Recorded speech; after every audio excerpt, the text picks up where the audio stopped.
Li ho nascosti tutti. Sono il ventre di questa città, la sua memoria e la sua anima.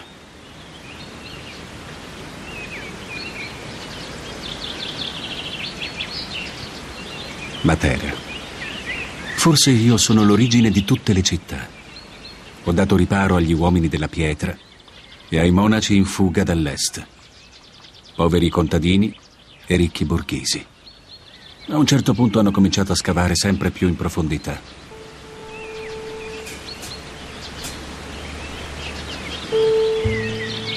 Sono dimora, chiesa, sepolcro.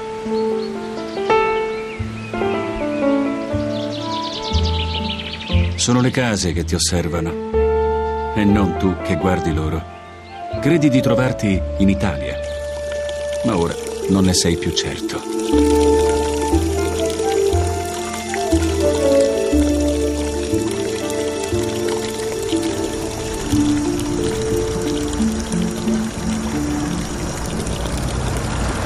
Soltanto i vecchi sanno che nel sud Italia l'acqua è preziosa.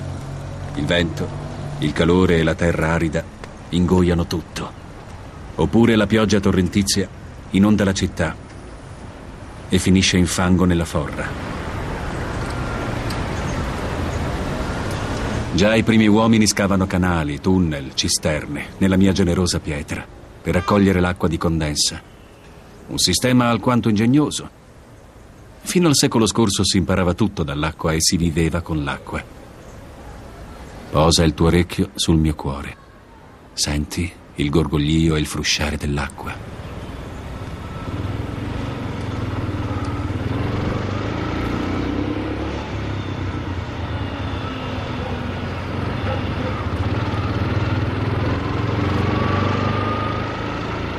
Qui dove i tuoi piedi camminano asciutti, un tempo scorreva un ruscello che si gonfiava impetuoso.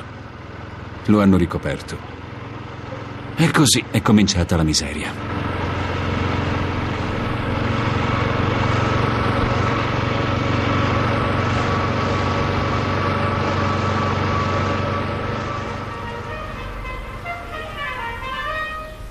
Falchi e rondini sono a proprio agio nei nidi avvinghiati alle rocce, di cui è difficile distinguere l'inizio dalla fine.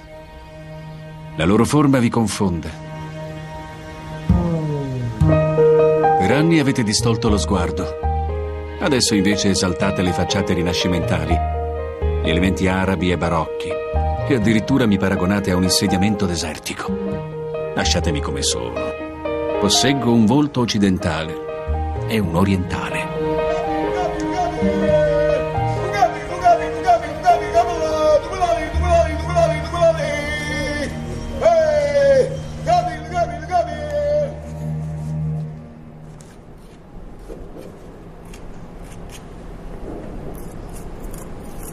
Quando l'uomo dimorava sulle montagne con i suoi animali, il cielo era lontano e un Dio solo non bastava a mandare la pioggia.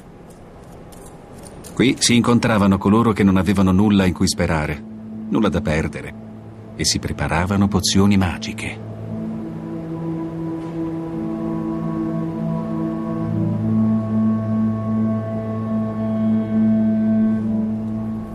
I benedettini fondano questo convento nell'anno 1000. All'epoca era una sorta di paradiso religioso ed esoterico. I monaci bizantini, in fuga dall'Asia Minore, scoprono questa forra ripida, da cui appunto trae origine il nome della mia regione, Basilicata.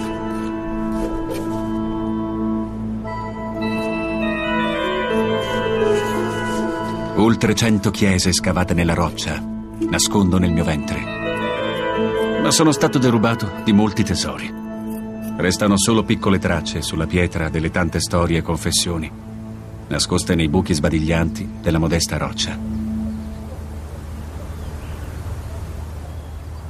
Non molto tempo fa hanno trascinato delle croci attraverso i miei vicoli.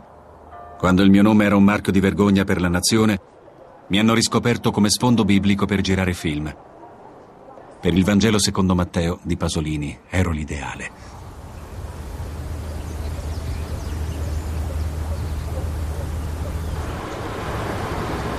Da est ad ovest e da ovest ad est hanno attraversato questa terra. Un tempo io appartenevo alla Magna Grecia e ai tempi dell'imperatore Augusto alla Puglia e alla Calabria. Le città costiere di Metaponto ed Eraclea caddero, ma Terra resistette, bruciata dal sole, inondata dalla pioggia.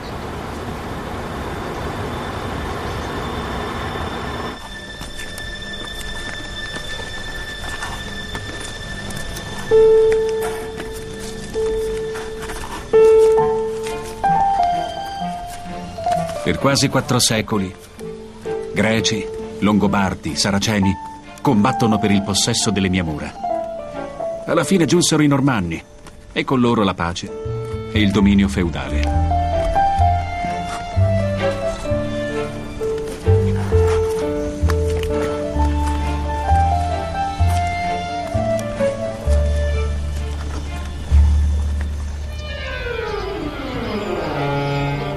Qui in alto ho sempre conservato il mio orgoglio. Una semplice fortezza medievale, penserete. Ma sapete cosa si nasconde al di là di queste mura, finestre e balconi? Ancora grotte. Mi confondo. Non capite dove finisce una casa e dove comincia la montagna. Cercate i sassi e trovate soltanto un filo interminabile su cui il tempo e lo spazio scorrono insieme.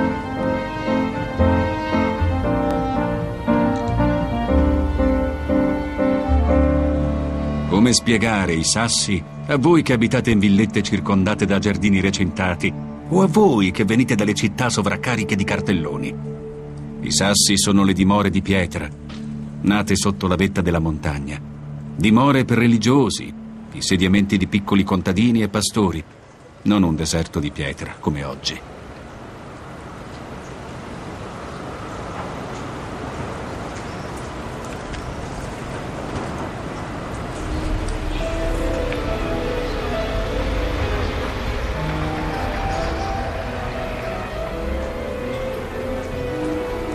I sassi non hanno molto da spartire con la parte alta della città, se non la dipendenza economica. Avete visto le numerose chiese, i monasteri? L'imprenditore più ricco del XIV secolo si chiamava Petrarco ed era un parroco. Il capitolato del Duomo comprendeva 150 grotte e 11 case.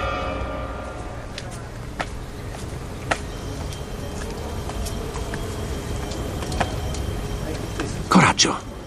Adesso seguitemi. Vi mostro la mia vita da dentro. Vi sembrerà strana e familiare allo stesso tempo, perché essa è la forma primordiale della dimora umana. Una grotta è stata allestita apposta per essere mostrata nella sua struttura originaria. Insediamenti umani in stretta armonia con l'ecosistema, hanno dichiarato quando mi hanno prescelto come patrimonio mondiale dell'umanità. I figli erano stati cacciati da tempo. Una cultura millenaria era già morta. Un tempo la grotta era tutto: cucina, dormitorio, stalla.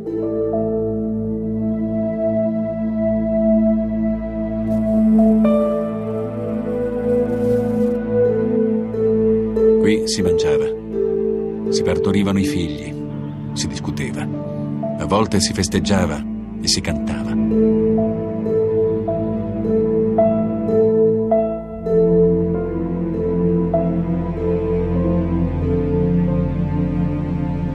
Lo spazio limitato significava vicinanza. Spesso si raggruppavano 4 o 5 appartamenti in un cortile e tra i vicini, i vicinati come si dice da noi, tutto si divideva: il forno, l'acqua, l'ombra, le preoccupazioni.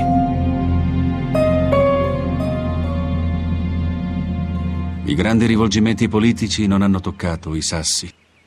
Qui all'alba si spingeva l'aratro sul campo del padrone e la sera ci si ritirava con la schiena curva. La mia storia è fatta di oppressione, di odio, di spioni.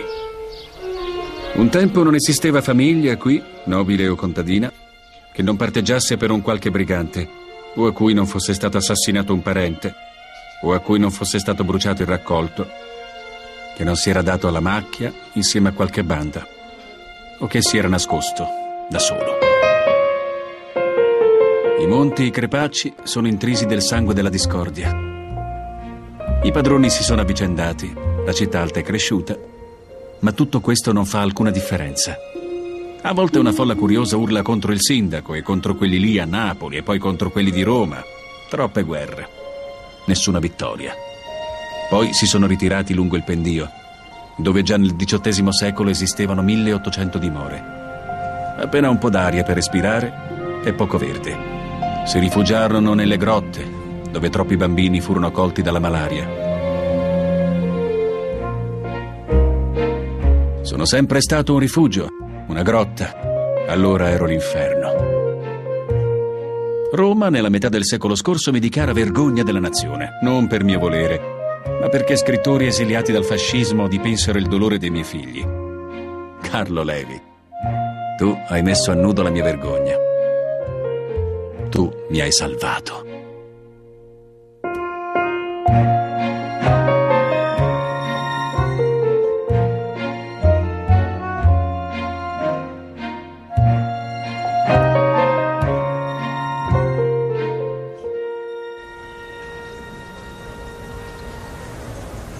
È stato un duro colpo sopportare negli anni 60 dello scorso secolo l'evacuazione di 20.000 persone. Dai sassi all'edilizia popolare, con la cucina su misura e i bagni piastrellati. Se hanno ritrovato il loro vicinato, la loro solidarietà, io non lo so. Sono caduto in coma, con il ventre vuoto, senza anima.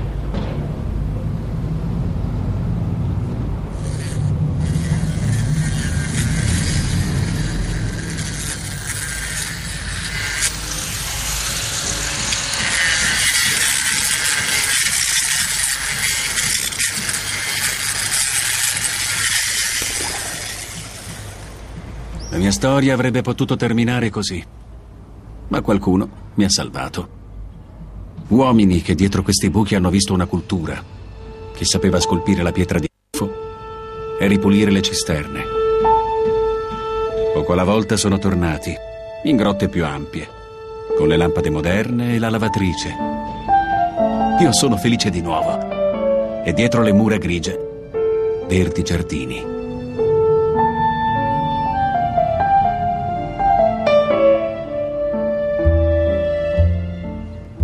Poco alla volta si sono aperti gli occhi ciechi. Ti guardano. Se hai fortuna, ti chiamano.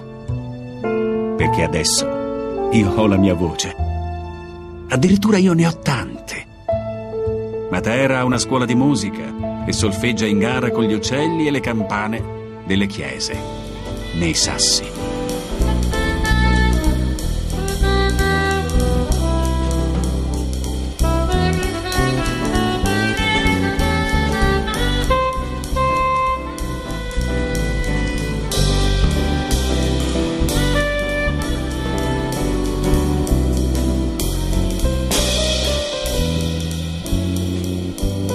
La mia storia non termina qui.